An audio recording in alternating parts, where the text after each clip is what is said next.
हमारी नीयत ऐसी ही है। एक गलती हुई समझने में, मैं पूरे देश से, पूरे समाज से माफ़ी मांगता हूँ कि हाँ वो गलती हुई। बिल्डिंग सेफ्टी नॉर्म्स के मामले में जितनी शिद्दत से हम कोशिश करते हैं, मुझे भरोसा है कि वैसी शिद्दत कहीं आपको नहीं मिलेगी। 3 महीने पहले हमने एक वैकेंसी निकाली, 2 महीने पहले ज्वाइनिंग हुई मई के अंत में, एक ऐसे व्यक्ति की जिसका नाम ही है फायर एंड सेफ्टी ऑफिसर। फर्जीनगर में जो कोचिंग सेंटर है उसको एमसीडी ने उसका बेसमेंट सील कर दिया था। बच्चे आपके जितने भी स्टूडेंट्स हैं वो दोनों कोचिंग सेंटर मुखर्जी नगर में हो चाहे करोल बाग में हो, वहाँ पे प्रोटेस्ट कर रहे हैं। कुछ बच्चे कल रात को आपके घर के सामने पे पहुँच गए हैं। बच्चों में बहुत आक्रोश है, वो जस्टिस चाह रहे हैं। कहीं ना कहीं आपको ये भी लगा है कि दृष्टि आईएएस से कोई चूक हुई है? बिल्डिंग सेफ्टी नॉर्म्स के मामले में जितनी शिद्दत से हम कोशिश करते हैं, मुझे भरोसा है कि वैसी शिद्दत कहीं आपको नहीं मिलेगी। अगर आप चाहेंगे, मैं भी आपको अपने व्हाट्सएप में एक चीज़ दिखाऊंगा। हमारे पास एक, आप, मुझे नहीं पता बाकी इंस्टीट्यूट्स क्या करते हैं, मैं अपना बता रहा हूँ आपको। 2 महीने पहले, 3 महीने पहले हमने एक वैकेंसी निकाली, क्योंकि हमने 1.5 साल पहले एक डिविजनल हेड रैंक का ऑफिसर बनाया अपनी कंपनी। डिविजनल हेड हमारे यहाँ सीनियर मैनेजमेंट का पार्ट है, जो केवल सेफ्टी देखेगा बिल्डिंग्स की। उसका एक ही काम था, बिल्डिंग की सेफ्टी देखना। जनवरी 2023 में हमने एक व्हाट्सएप ग्रुप बनाया, मैं उसका मेंबर हूँ।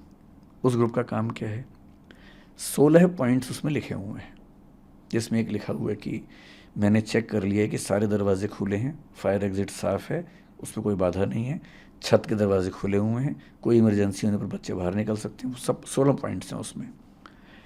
ये 16 के 16 पॉइंट्स पे हमारी हर बिल्डिंग के बिल्डिंग इंचार्ज को रोज़, ये मैं महीने की बात नहीं कर रहा हूँ, रोज़ की बात कर रहा हूँ, एक अपडेट डालना होता है कि मैंने ये सारे 16 पॉइंट चेक कर लिए हैं, ये सारे ठीक हैं, अगर इसके बाद भी कोई दिक्कत आती है तो मैं इसके लिए ज़िम्मेदार हूँ। ये रोज़ होता है। आप अगर व्हाट्सएप मेरा देखना चाहेंगे, इसके बाद देखिएगा। और ये हर बिल्डिंग के लिए रोज़ होता है। इसके अलावा 3 महीने पहले हमने एक वैकेंसी निकाली, 2 महीने पहले ज्वाइनिंग हुई मई के अंत में, एक ऐसे व्यक्ति की जिसका नाम ही है फायर एंड सेफ्टी ऑफिसर।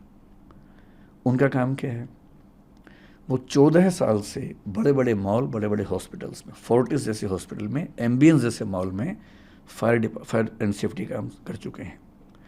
वो दृष्टि के पेरोल पे हैं। उनका एक ही काम है कि सारी बिल्डिंग्स का ऑडिट करना, और जहाँ ज़रा भी दिक्कत है सेफ्टी के मामले में उसको ठीक करना। उनके अंडर हमने फायर मार्शल्स नियुक्त किए हैं अपनी बिल्डिंग्स में, ताकि कभी फायर की दिक्कत आए तो नॉर्मल स्टाफ ट्रेंड है। हमारा नियम है कि जब भी कोई स्टाफ ज्वाइन करता है, MTS मल्टीटास्किंग स्टाफ जो होता है, 7 दिन के अंदर उसकी फायर ट्रेनिंग होती है।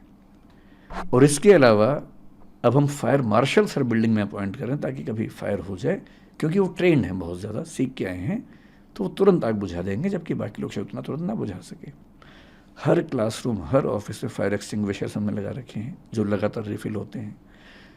मैं चाहूँगा कभी आपको मौका मिले, अगर आप सर्वे कर सकते हैं, दिल्ली या दिल्ली के बाहर हमारी किसी भी शाखा में जाइए, किसी भी क्लासरूम में जाइए, किसी भी बिल्डिंग में कम से कम 2 एग्जिट ना हो तो मैं ज़िम्मेदार हूँ। हम ऐसी बिल्डिंग रेंट पे लेते ही नहीं जिसमें फायर एग्जिट ना हो।